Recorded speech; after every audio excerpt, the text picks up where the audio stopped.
Some stories are buried by fear, but when they rise, they shake the ground beneath kings and teachers alike. If you believe stories that teach lessons, protect the innocent, and expose hidden truth, remember to like, share, comment, and subscribe, because African folktales live on only when they are told. In the ancient town of Kafin Riji, where red dust clung stubbornly to bare feet and the wind carried the voices of ancestors, there lived a girl named Aminat. The town was old, older than most memories, and at its center stood a massive baobab tree. Elders said the tree had seen everything, promises made, lies told, and truths buried deep beneath silence. It stood like a judge who never slept. Aminat grew up in the shadow of that tree. She was not loud. She did not laugh carelessly or chase joy without caution. While other girls lingered after school, gossiping by the roadside or sneaking glances at boys, Aminat walked straight home, her books pressed tightly to her chest as though they were shields. Her eyes often stayed on the ground, not from shame, but from discipline. She believed that focus was her only inheritance. Her mother, Zainab, was a widowed groundnut seller who woke before dawn every day. She roasted groundnuts until her fingers burned and her back ached, all so her daughter could remain in school. Often, as Aminat helped her pack unsold nuts at sunset, her mother would smile and say, "This girl will carry our name higher than the hills." Those words lived inside Aminat. They became her prayer. At school, Aminat was known for her neat handwriting, her punctuality, and her silence. Teachers trusted her. Students respected her, even if they did not fully understand her. She was the kind of girl people expected to succeed quietly and leave the town without making noise. That was why, when shame arrived, it arrived like a thunderclap. It was a harmattan morning, cold and dry, when the school bell rang for assembly. Students lined up as usual, their breaths visible in the air. But before the final prayer was said, whispers began to move through the rows, first softly, then boldly, like fire jumping from roof to roof. Aminat is pregnant. At first, it sounded impossible. Then it became a certainty spoken with cruel confidence. Eyes turned toward her. Fingers pointed subtly. Murmurs thickened the air. Aminat felt the world tilt beneath her feet. She did not know when the news had escaped her body and entered the mouths of others. She only knew that by the time the first lesson began, she was no longer a student. She was a scandal. Before midday, a messenger knocked on her classroom door. "The principal wants to see you." The walk to the office felt endless, each step echoed with fear. The corridor that once felt familiar now seemed hostile, its walls listening, its doors watching. The principal sat behind his large wooden desk, polished and powerful. His beard was gray, his glasses resting low on his nose. He was a man the town admired, a man parents trusted with their children, a man whose words were rarely questioned. He did not ask Aminat to sit. "You have disgraced this school," he said coldly, his voice carrying no surprise, no curiosity, no compassion. "You are expelled with immediate effect." The words fell like stones. Aminat opened her mouth, but no sound came out. She searched his face for doubt, for confusion, for anything that looked like fairness. There was nothing. No one asked how, no one asked who, no one asked why. Her school bag was taken from her. Her uniform was suddenly meaningless. By the time the sun reached the middle of the sky, Aminat was no longer a student of Kafin Riji Secondary School. By evening, her name had turned into a weapon. Parents used her as a warning. "Don't be like Aminat." Teachers spoke of her in hushed tones. Students avoided her, afraid shame might be contagious. Her friends, the ones who once shared lunch with her, now crossed the road when they saw her coming. Some looked at her with pity, others with judgment, none with courage. Even the walls of the school seemed to reject her, standing tall and silent as she walked past the gate one last time. At home, her mother collapsed onto a wooden stool when she heard the news. She cried not only for the pregnancy, but for the sudden death of hope. Neighbors gathered, shaking their heads, whispering behind hands. Aminat said nothing.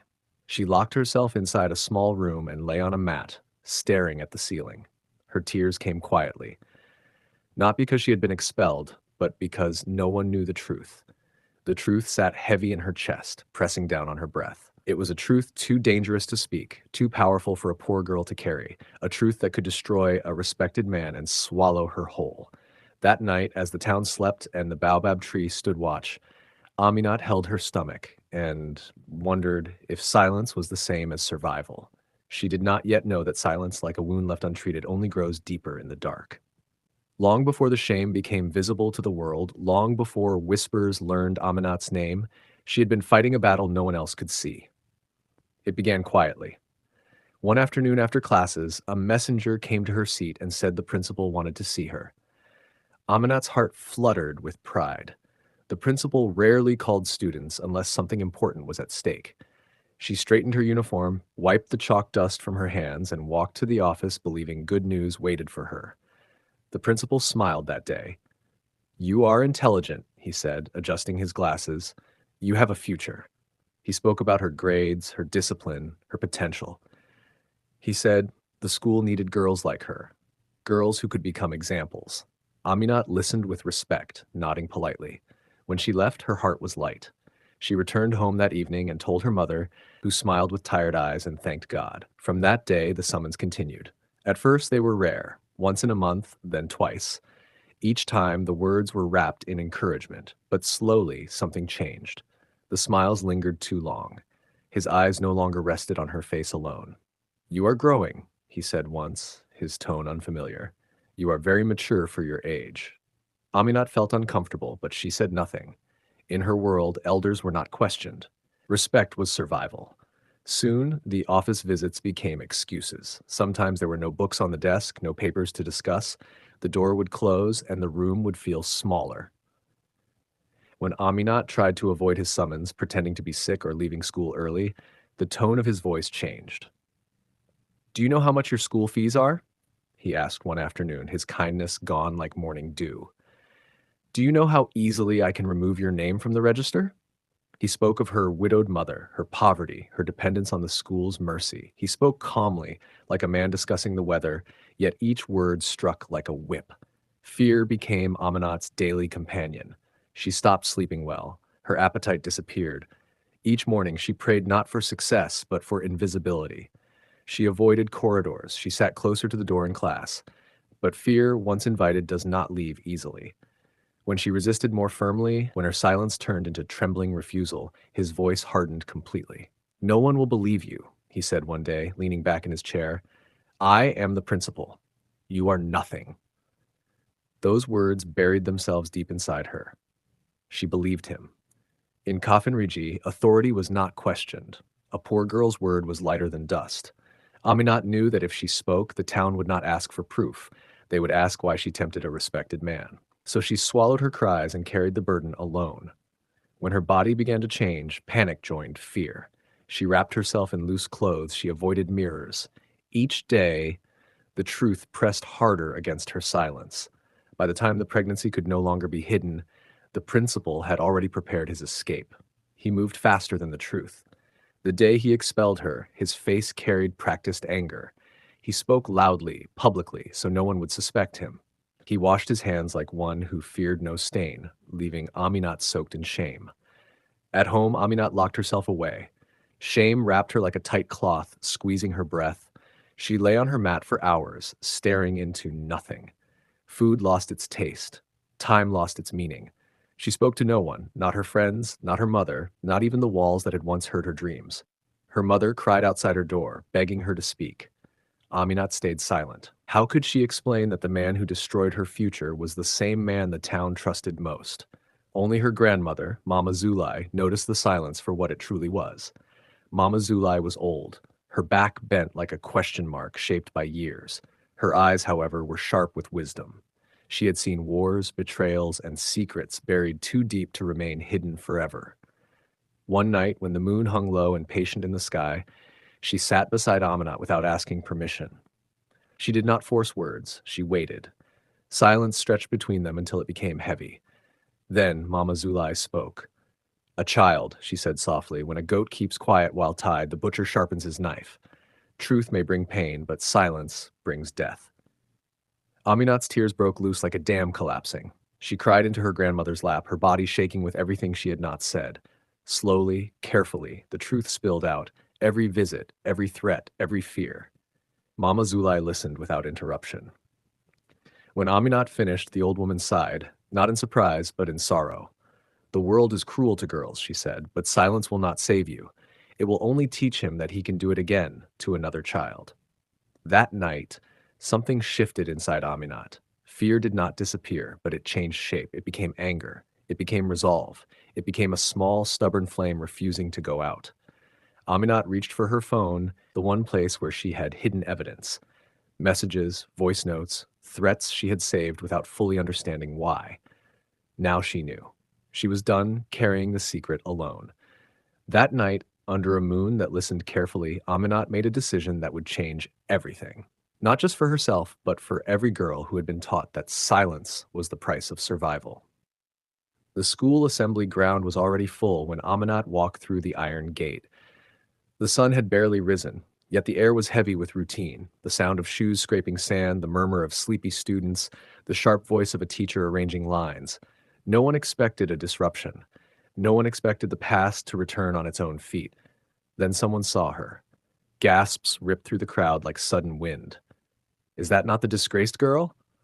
What audacity! Has she no shame left? Necks craned, fingers pointed. The whispers grew bold, cruel, confident. Aminat felt every word like a stone thrown at her back. Her heart pounded so loudly she feared it would betray her courage. Teachers froze where they stood. Some looked confused, others looked angry. A few looked afraid, though they did not yet know why. The principal, standing near the podium in his crisp robe, turned slowly. For a brief moment, his face lost its color. Then anger replaced it. He stepped forward sharply, his voice cutting through the noise. "What is this shameless display?" he barked. "Who allowed this girl to enter the school premises?" Aminat stood still. Her legs trembled beneath her uniformless dress, but her spine remained straight. She remembered her grandmother's words. She remembered the nights of silence. She remembered every threat. "I did not come to beg," she said. Her voice surprised even her. It was steady, clear, alive. "I came to speak the truth." Laughter erupted. Some students laughed openly. Others covered their mouths, shaking their heads. A few teachers exchanged glances of disbelief. Even pity struggled to survive in the crowd, crushed beneath years of believing authority without question. "Listen to her," someone shouted. "She wants attention. Shame has left her completely." The principal smiled then, a thin, confident smile. It was the smile of a man certain the ground beneath him was solid. Aminat took a breath. "I was afraid," she continued, her eyes scanning the faces before her. "Very afraid. But I was not foolish." Slowly, deliberately, she raised her phone. A murmur rippled through the assembly. "What is she doing? Does she think a phone will save her?" The principal's smile wavered. Aminat pressed play. The sound that burst into the open air did not belong to a girl. It belonged to a man. A voice, deep, commanding, familiar, echoed across the schoolyard. "If you talk, you are finished." The laughter died instantly. The students froze, teachers stiffened, heads snapped toward the podium. The voice continued. "Remember who you are and where you come from. I can remove your name from the register with one pen." A collective gasp rose like smoke. Whispers returned, but they were no longer mocking. They were confused, frightened, awakening. "That sounds like—" "No, it cannot be." Aminat did not stop. She played another recording, then another. Messages appeared on the screen, held high for all to see. Dates, missed calls, threats written in cold words. Proof stood tall where lies once ruled. The principal stepped back, his mouth opening, then closing again. His hands trembled slightly. The authority he had worn like a crown began to crack, piece by piece, before the eyes of everyone he had ruled. "This is a lie," he finally shouted. "A fabrication. She is trying to destroy my name." But his voice lacked power now. It bounced weakly against the walls and fell at his feet. One of the senior teachers stepped forward slowly. "Sir," he said quietly, "that voice, it is yours." Silence fell like a heavy cloth. Even the birds seemed to stop singing. The principal's legs wobbled.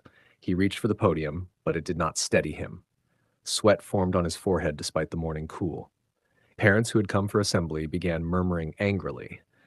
Some mothers held their daughters closer. Fathers frowned, their jaws tight with realization. An elder among the staff raised his hand. "This matter is beyond us," he said. "We must call the elders." The principal tried to speak again, but his words tangled in panic.